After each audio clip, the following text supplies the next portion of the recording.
হাওয়া বলে যায় কতটা আপন এই অচেনা জীবন জানে না সাঁতার তবু ভাসিয়ে রাখে নদীর মতো মানে না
তারপর আজ সারাদিন কেমন কাটলো?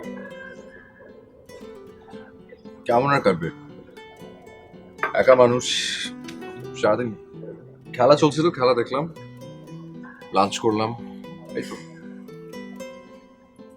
আচ্ছা, আপনার কি কখনো মনে হয় না আপনার যদি খুব আপন কেউ হতো তাহলে কি ভালো হতো? কেন মনে হবে না? আপন বলতে ছিল তো আমার ওই এক দাদু, উনিও তো। শুধু দাদু কেন, বাবা মা? আপনি তো জানেন যে আমার মা বাবা বহু আগে মারা গেছে। ওনাদের স্মৃতি বলতে আমার কাছে আসলে কিছুই নেই। এমনও তো হতে পারে ওদের স্মৃতি ইচ্ছে করে আপনার কাছ থেকে সরিয়ে রাখা হচ্ছে।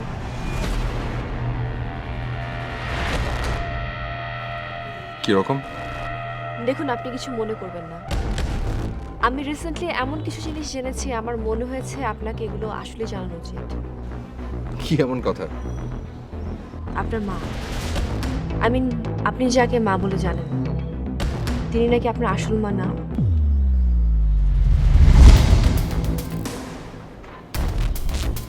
আর পিতৃসূত্রে আপনি এ বাড়ির মালিক হলেও আপনার মা নাকি কখনো এখানে স্বীকৃতি পায়নি।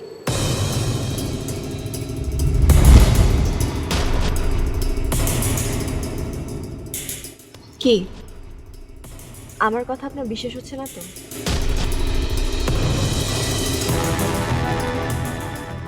আমার নিজেরও বিশ্বাস হয় না। প্রথমে শুনে আমিও থমকে গিয়েছিলাম। ওকে, এনাফ। আপনি সব ফালতু কথা কোথা থেকে শুনে এসেছেন? বাবা বলেছে আমাকে। বাবা কার কাছ থেকে জেনেছেন আপনি জানেন? স্বয়ং আপনার দাদার কাছ থেকে। দাদুর কাছ থেকে? স্যার, আমাকে টাইম দেওয়ার জন্য আপনাকে ধন্যবাদ জানিয়ে ছোট করব না। কি বলতে চাও সরাসরি বলো।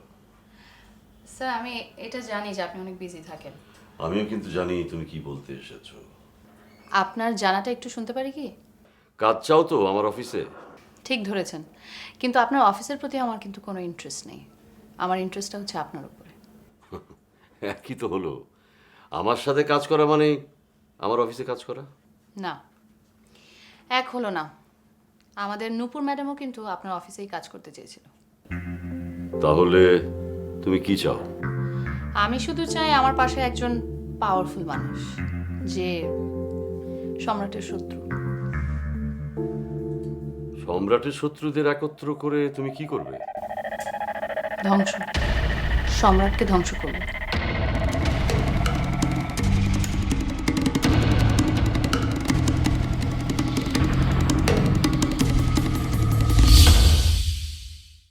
আচ্ছা, একটা কথা জিজ্ঞেস করি, আমাকে নিয়ে হঠাৎ এত গবেষণা করার মানেটা কি?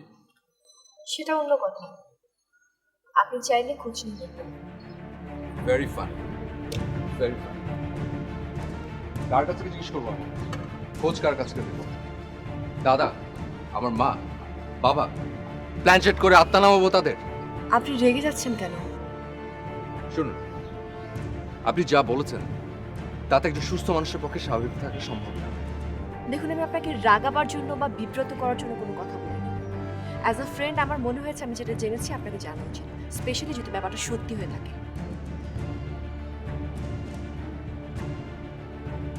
আচ্ছা, অনেক বছর ধরে আপনার ফ্যামিলির সাথে সম্পর্ক আছে এমন কাউকে জিজ্ঞাসা করে আপনি যাচাই করে দেখতে পারেন।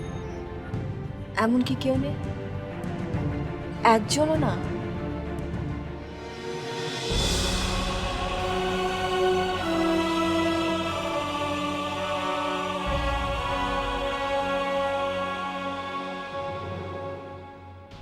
তুমি কি করে ধরে নিলে যে আমি সম্রাটের শত্রু?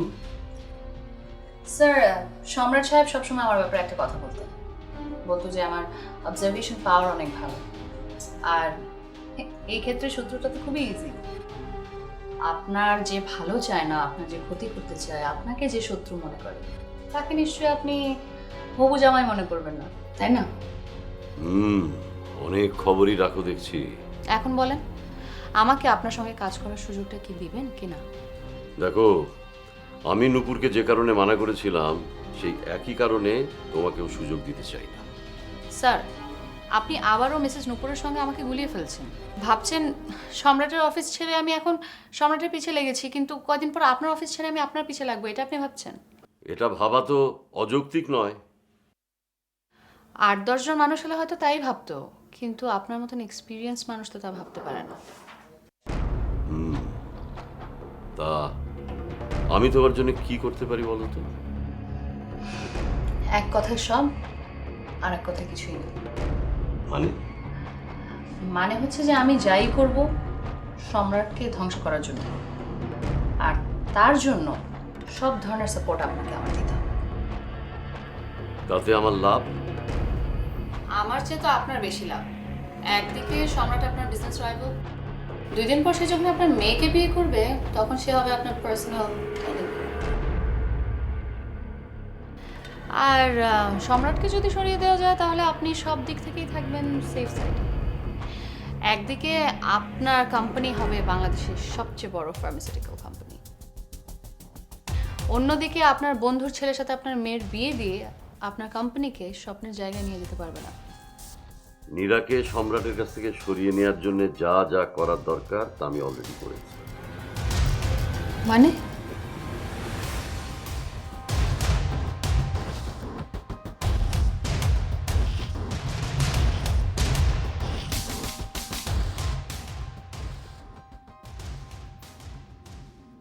কি ব্যাপার বলো তো বাবা, হঠাৎ এত জরুরি তলব?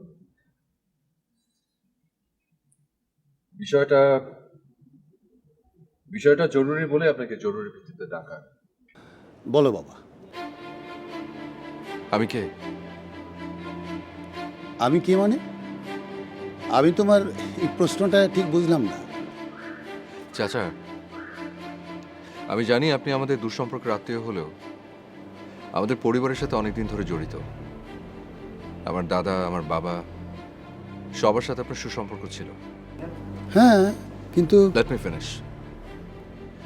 আমার পরিবারের জন্য যদি কোনো অথেন্টিক তথ্য দরকার হয় সেটা তাহলে তো আপনিই দিতে পারবেন। হ্যাঁ তা ঠিক, কিন্তু তুমি কি জানতে চাও? ওই যে বললাম, আমি কে? তুমি তোমাদের সৈয়দ পরিবারের শেষ বংশধর। কেন, এতে কোনো সন্দেহ আছে তোমার? কিন্তু আমার মাকে, যাকে আমি আমার মা বলে চিনি, সে নাকি অন্য কেউ?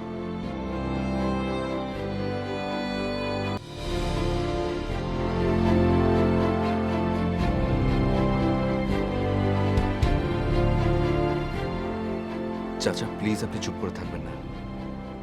আপনি যা জানেন আমাকে বলবেন প্লিজ।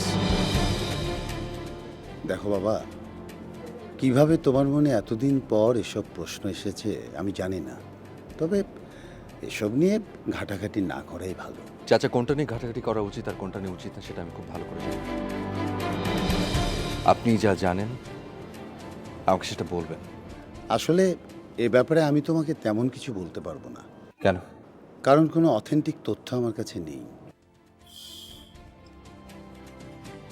তবে তবে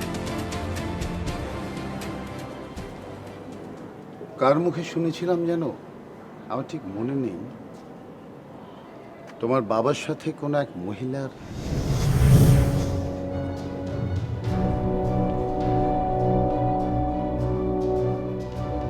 কোন মহিলা? আমি তো আগেই বলেছি বাবা, এর বেশি আমি কিছু বলতে পারবো না। আপনি যতটুকু জানেন ততটুকু আমাকে বলেন। দুনিয়ায় বেশিরভাগ বড় পরিবারে বড় বড় গর্তও থাকে এবং খুব সুকৌশলী সেই গর্তগুলোকে মাটি চাপা দিয়ে দেওয়া হয়। কেউ যদি সেই গর্তের সন্ধান পায় এবং গর্তের মাটি উপরে ভেতরে দেখার চেষ্টা করে, তখন চোখ ধাঁধিয়ে যাওয়ার সম্ভাবনা থাকে অন্ধকারে। অনেক বছরের ঘনিয়ে থাকা অন্ধকার এক নিমেষেই তো দূর হওয়ার নয়। তারপরে আমি সে অন্ধকার হাতরে আসল সত্যটা জানতে চাই। আমাকে জানতেই হবে। স্ট্রেঞ্জ, এত বড় একটা সত্য এতদিন ধামাচাপা দিয়ে রাখা হয়েছে। এমন অনেক সত্যই থাকে প্রয়োজন ছাড়া যা প্রকাশিত হয় না। যেমন আপনার প্রয়োজনে এখন এমন একটা সত্য বেরিয়ে গেল, কিন্তু সম্রাট কি এটা জানে? নীরা ওকে চায় বলতে, কিন্তু আমি নিষেধ করেছি। কেন? কি দরকার নতুন করে কন্ট্রোভার্সিতে জড়াতে? সম্রাট এমনিতেই আমাকে শত্রু ভাবে, তার উপর নতুন করে আবার একটু খুললেও যদি আবার পেছনে লাগে, আমি এখন চাইছি না ওকে চড়াতে। তার উপর হেলথ সার্ভিসের ডিরেক্টর এখন আবার ওর ফেভারে কাজ করছে। এই জন্য তো বলছি স্যার, অন্তত সম্রাটকে ধ্বংস করার জন্য আমাদের একসাথে হওয়াটা খুবই দরকার। স্যার, আমি কিন্তু আপনার কাছে চাকরি চাইছি না। আমি তোমার কথাটা বুঝতে পেরেছি। ঠিক আছে, আমি তোমার সাথে আছি, তবে সামনে না। সামনে থেকে লড়াইটা তোমাকেই করতে হবে। তাই হবে স্যার। আপনার সাপোর্টটা যদি থাকে না, তাহলে আমি সামনে থেকে ওর সাথে লড়াই করে থাকবেন শেষ। আর তুমি যদি কোনো চালাকি করে আমাকে ফলস পজিশনে ফেলার চেষ্টা করো, জাস্ট গলা কেটে নেবেন। ওকে, ইটস এ ডিল। ঠিক। কার মুখে শুনেছিলাম, কি শুনেছিলাম পুরোপুরি মনেও নেই। ভাষা ভাষা যা মনে আছে, তোমার বাবার সাথে এক মহিলার স্ক্যান্ডেলের কথা শুনেছিলাম এবং সেই স্ক্যান্ডেলের ঘটনাটা অনেক দূর পর্যন্ত ঘটেছে। শুনেছিলাম দুটো যমজ সন্তানের জন্ম হয়, একটি ছেলে একটি মেয়ে। এটা কেবলই শোনা কথা, সত্য হতেও পারে নাও হতে পারে।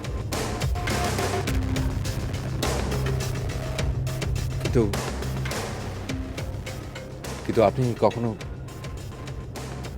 আমার দাদার কাছে বা বাবার কাছে জানতে চাননি কখনো মহিলার কথা বা তার যমজ সন্তানের কথা? দেখো বাবা, আসলে তোমার জন্মের পরে সবাই এত ব্যস্ত হয়ে পড়েছিল যে পুরনো ওই বিষয়গুলো নিয়ে কেউ আর হাতড়াতে চায়নি। তোমাকে আগেই বলেছি তো যে বড় পরিবারে কিছু ব্যাপার খুব সুকৌশলে মাটি চাপা দেওয়া হয়। এক্ষেত্রেও তাই হয়েছিল হয়তো।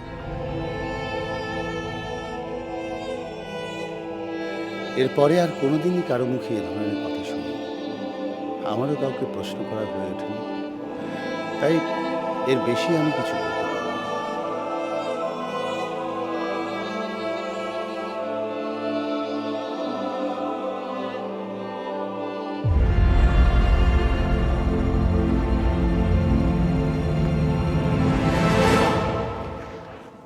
তার মানে আমার একটা যমজ বোন হয়েছিল? দেখো বাবা, তুমি এই ব্যাপারগুলো নিয়ে একদম ভেবো না। তোমার সামনে উজ্জ্বল ভবিষ্যৎ, মাত্র জীবন শুরু করেছো তুমি। যে জীবনের কোনো অর্থই নেই, সেটা শুরু করে কি লাভ?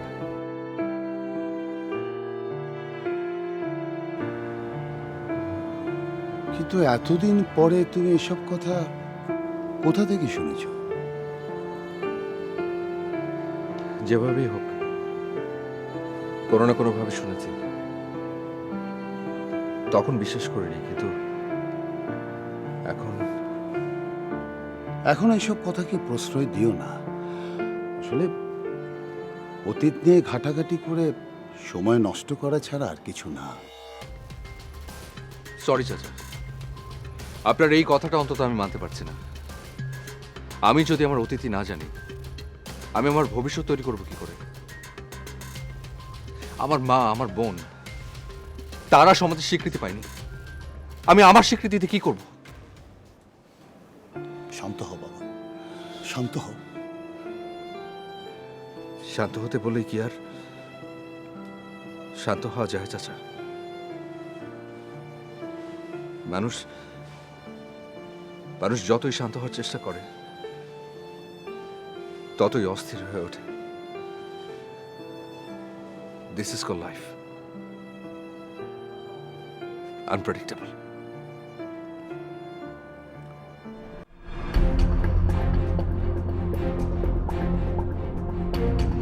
এই মামা, মামা ভেতরে যাওয়া নিষেধ। হ্যাঁ, ভাইজান আজকে কারোর সাথে দেখা করবে না।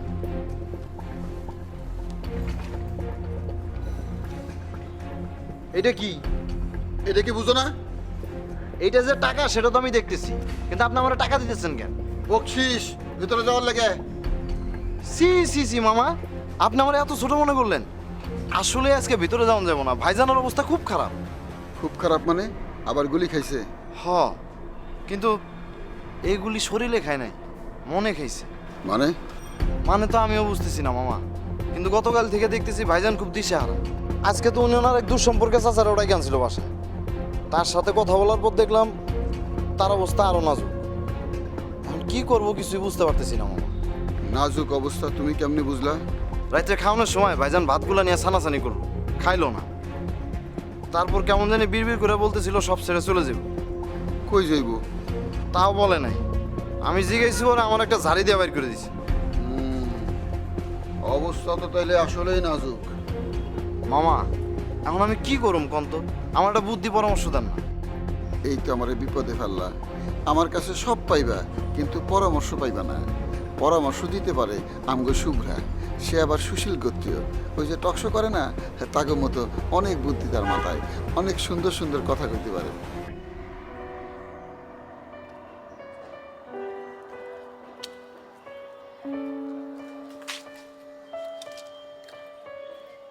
আপা, আমি আপনার ডাইকে আনছি এখানে একটা বিশেষ প্রয়োজন। সেটা তো তোমার ফোন পেয়ে বুঝতে পেরেছি। বলো। সম্রাট ভাইজান দিন দিন কেমন জানি হয়ে যেতেছে। মানে মানে উনি জানি কেমন চিন্তার মধ্যে ডুবে থাকে, কেমন জানি হতাশ হতাশ একটা ভাব। কেন, অফিসে কোনো সমস্যা? মনে হয় না আপা, অফিসের কোনো সমস্যা হলে তা আমি জানতাম। তাছাড়া অফিসের লোকজন আর আনাগোনা তো বাসায় বাড়তো, কিন্তু হইতেছে তো তার উল্টাটা। কিরকম? ভাইজান তো অফিসের কোনো ফোন কল রিসিভ করতেছে না, মানে ওইটা অ্যালাউই করতেছে না। সারাদিন কি যেন চিন্তা করে, তাছাড়া একটা রুমের মধ্যে শুয়ে থাকে, ছাদের মধ্যে পাইচারি করে, আর কি যেন ভাবে, মানে অন্য মনস্ক একটা ভাব। অদ্ভুত তো। প্রেমে টেমে পড়েছে নাকি কারো? আরে না না, ওইসব হলে তো আমি বুঝতাম। তাছাড়া আপনিও তো ভাইজানরে ভালোভাবে চেনেন, ভাইজান ওই ধরনের মানুষ না। হ্যাঁ তা জানি, কিন্তু সমস্যাটা কি তাহলে? সেটাই তো বুঝতে পারতেছি না আপা, কিন্তু সমস্যাটা যে খুব জটিল সেটা বুঝতেছি। আমারও তাই মনে হচ্ছে, কিন্তু আমাকে ডেকে নিয়ে এসব কথা বলার মানে কি? আপা, কেন আপনারা বলতেছি আমি নিজেও জানি। ভাইজান শুনলেও ভীষণ রাগ করবে, কিন্তু বিলু মামা আপনার কথা বলবে, আর আমারও মনে হয়েছে যে আপনার কথা ভাইজান শোনে। তাছাড়া আপনিও তো ভাইজানের ভালো চান। কিন্তু আমি তাকে কি বলবো? তাও জানি না আপা, কিন্তু আমার মনে হইলো আপনারে বললে আপনি কিছুটা করতে পারবেন। তাছাড়া সবচেয়ে ভয়ঙ্কর কথাটা তো আমি আপনার এখনো বলিনি। কি? আমি আজকে সকালবেলা ভাইজানের রুমে চা নিয়ে গেছিলাম। চায়া দেখি ভাইজান বিড় করে বলতেছে তিনি নাকি অফিস টফিস সব বন্ধ করে বিদেশ চলে যাবে। যদি তাই হয় তাহলে কি অবস্থা হবে আপনি একবার চিন্তা করেন। আচ্ছা ঠিক আছে, দেখি আমি তার সাথে কথা বলে দেখি। আপা আপনি কিন্তু দেরি করেন না, যত তাড়াতাড়ি হয় আপনি একটু কথা বলে দেখেন। আপা আরেকটা কথা, আমি যে আপনার এইসব কথা কইছি এগুলো কিন্তু আবার ভাইজানরে ভুলেও বলেন না। আচ্ছা আচ্ছা ঠিক আছে।